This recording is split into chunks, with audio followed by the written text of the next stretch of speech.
Shiv Sena UBT प्रमुख उद्धव ठाकरे समझ गए हैं कि अब बीजेपी से पंगा लेकर वो अपनी राजनीतिक दुकान नहीं चला सकते हैं। उद्धव ठाकरे के खास संजय राउत भी अब बदले बदले से दिख रहे हैं। दर्शकों, उद्धव ठाकरे को अपनी गलती का एहसास हो गया है। वो समझ गए हैं कि उनसे एक बहुत बड़ी गलती हो गई है, जिसकी वजह से वो विपक्ष में बैठे हैं। उद्धव ठाकरे इस बात को समझ गए हैं कि सिर्फ वोटों की तुष्टीकरण करके ही चुनाव नहीं जीते जा सकते हैं, बल्कि चुनाव जीतने के लिए हमें कड़ी मेहनत करनी होगी, जिसकी वजह से हम चुनाव जीत सकते हैं। दर्शकों, समझने की बात यह है कि उद्धव ठाकरे अब धीरे धीरे हिंदुत्व की ओर लौट रहे हैं। वहीं धीरे धीरे अब वो बीजेपी को लेकर भी नर्म होते जा रहे हैं।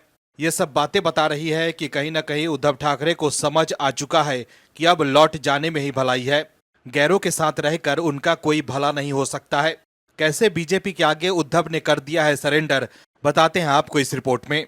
दरअसल महाराष्ट्र विधानसभा चुनाव के नतीजों के बाद पहली बार उद्धव ठाकरे ने सीएम देवेंद्र फडणवीस से मुलाकात की है।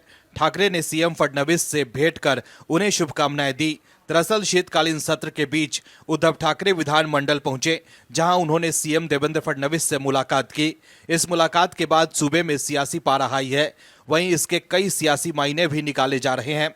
वहीं मुलाकात के बाद उद्धव ठाकरे ने पत्रकारों से कहा कि ये सिर्फ सद्भावना मुलाकात थी, हम चुनाव नहीं जीत सके, महागठबंधन चुनाव जीत गया, इसलिए अब उम्मीद है कि महाराष्ट्र के हित में काम किया जाएगा। अब हम जनता के जरिए आवाज उठाने जा रहे हैं। वहीं इस खास मुलाकात को लेकर शिवसेना नेता और उद्धव ठाकरे के बेटे आदित्य ठाकरे ने कहा कि आज हमारे पार्टी चीफ उद्धव ठाकरे ने मुख्यमंत्री देवेंद्र फडणवीस और विधानसभा अध्यक्ष राहुल नार्वेकर से मुलाकात की। हम भले ही विरोधी पक्ष में हैं और वो सत्ता पक्ष में है, लेकिन फिर भी हम सभी जनता द्वारा चुनकर आए हुए विधायक हैं। साथ में काम करते हुए हमारी अपेक्षा है कि वे हमारी बातें सुने और विकास कार्य आगे बढ़े। राजकीय विचारधारा अलग अलग है, जिस पर बहस होती रहती है, लेकिन इस बहस से कुछ अच्छा निकले, यही हमारा लक्ष्य है। मीडिया रिपोर्ट के मुताबिक शपथ ग्रहण समारोह में आने के लिए उद्धव ठाकरे और शरद पवार को सीएम देवेंद्र फडणवीस ने फोन करके आमंत्रण दिया था, लेकिन दोनों नेता इस समारोह में नहीं गए। लेकिन अब उद्धव ठाकरे समझ गए हैं कि सीएम देवेंद्र फडणवीस से पंगा लेकर महाराष्ट्र की राजनीति में वो अपना पैर नहीं जमा सकते हैं। ऐसे में उद्धव ठाकरे ने सीएम देवेंद्र फडणवीस के साथ मुलाकात की है। उद्धव ठाकरे और संजय राउत जिस तरह से फडणवीस को लेकर नरम दिख रहे हैं, उससे सवाल उठ रहा है कि क्या वो एनडीए में घर वापसी करना चाहते हैं या आदित्य ठाकरे स्पेशल फंड चाहते हैं अपने क्षेत्र के लिए। इसलिए वो अब ये दिखाने की कोशिश कर रहे हैं कि उन्हें सरकार के साथ मिलकर काम करना चाहिए।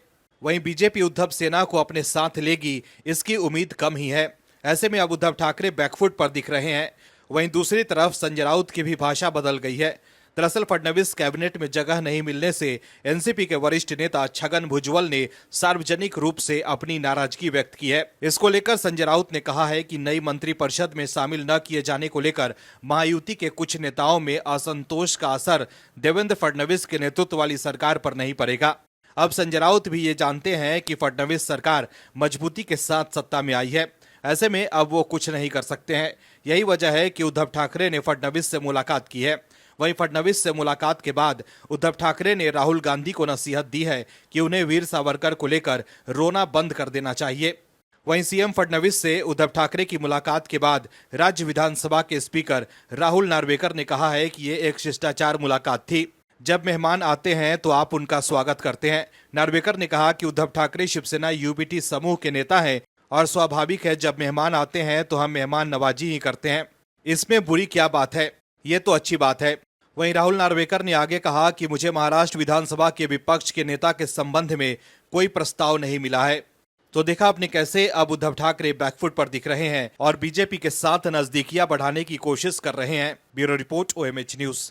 आप दर्शकों से विनम्र निवेदन है कि चैनल को सब्सक्राइब जरूर करें